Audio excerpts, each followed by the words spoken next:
প্রথম কথা হচ্ছে যে ভয়ঙ্কর সুন্দর আমি বলবো সফল ছবি এই কারণে, কারণ 9 উইকস ছবিটা চলেছে। আর 9 সপ্তাহ ছবি চলা এখনকার দিনে অনেক বড় ব্যাপার। 9 উইকস ছবি চলা সেটাও অনেক বড় ব্যাপার আমার কাছে মনে হয়, এবং এই ধরনের সাবজেক্ট। তো আমার ছবি ছিল একটা উপন্যাস থেকে, মতিনন্দিন একটি উপন্যাস, জলের ঘূর্ণি ও বক বক শব্দ। সেই উপন্যাসটা থেকে অনিমেষ আইচ চিত্রনাট্য করেছিল ভয়ঙ্কর সুন্দর। তুমি যেটা বললে যে আমরা দৈনন্দিন জীবনের সাথে মিল পাইনি, সেটা আমরা পাইনি। বেশিরভাগ মানুষ আমরা পাইনি কারণ আমরা বস্তিতে হয়তো থাকি না, বা বস্তির মানুষের জীবনযাপন আসলে কেমন সেটা হয়তো অনেকে দেখতে পায়নি। তুমি যদি ইউটিউবে এখন কমেন্ট গুলো চেক করো, তুমি তখন অনেক কমেন্ট দেখতে পাবে। এবং আমার সাথে পার্সোনালি অনেক মানুষ এসে কথা বলেছে, পার্লারে কাজ করে এরকম মহিলারা, তারা কথা বলেছে যে বস্তিতে আসলে পানি নিয়ে যখন ঝগড়া হয় তখন আসলে কি ধরনের কি হয়, বা একটা বস্তিতে যখন একটা মেয়ে যে অনেক বড়লোক পরিবারের মেয়ে, সে একটা ওয়েস্টার্ন ড্রেস পরে বা একটা গাউন পরে যখন চলাফেরা করে, যে মেয়েটা আসলে আন্ডার এজ বা 18 জাস্ট প্লাস, সো তার অ্যাটিটিউড বস্তির অন্য মহিলাদের কাছে কেমন লাগতে পারে সেটা আসলে খুব স্বাভাবিক। এবং পানির সংকটের বিষয়টা আমার মনে হয় আমাদের দেশে ভীষণ স্বাভাবিক একটি ঘটনা, পানি সংকটের ঘটনাটা।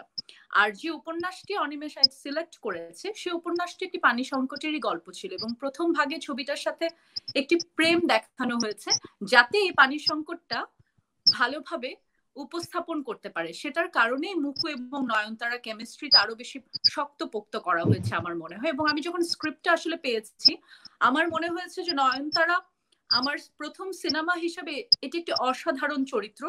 এবং শেষ ভাগের কথা তুমি বললে, বিরতির পরের অ্যাক্টিংটা আমি খুব বেশি এনজয় করেছি প্রথমের চাইতে, কারণ প্রথম ওরকম আল্লাদি বা ওইভাবে এরকম কথা অ্যাক্টিং বলা আরো করেছো তুমি বা করা হয় এরকম সচরাচর? এক্স্যাক্টলি, বা আমি আসলে পার্সোনাল লাইফে আমি একটু ওরকম ছিলাম ওই বয়সে, যখন আমি শুটিং করেছি তখন আমি নিজেও ওরকম ছিলাম। তো প্রথম ভাগের অভিনয়টা আমার কাছে খুব ইজি ছিল আমার জন্য করা, বরঞ্চ বিরতির পরের যে অভিনয়টা, যে আমি যখন মানুষের বাড়িতে বাড়িতে গিয়ে পানি চাই এবং কেউ আমাকে পানি দিল না, এবং আমি মার খেলাম বস্তির মহিলাদের কাছে, সেটা বরঞ্চ আমার কাছে অনেক বেশি চ্যালেঞ্জিং ছিল জয় ভাই। এবং এখন যখন হয় না যে আমরা আসলে ফ্রি সবকিছু দেখতে পছন্দ করি, আমাদের দেশের মানুষের একটা টেন্ডেন্সি আছে, ঠিক আছে, আমরা সবকিছু ফ্রি দেখতে পছন্দ করি। তো ওই জায়গা থেকে আমি যখন এখন ইউটিউবের কমেন্ট গুলা পড়ি, এখন আমি দেখি যে 90% পজিটিভ কমেন্ট, ঠিক আছে।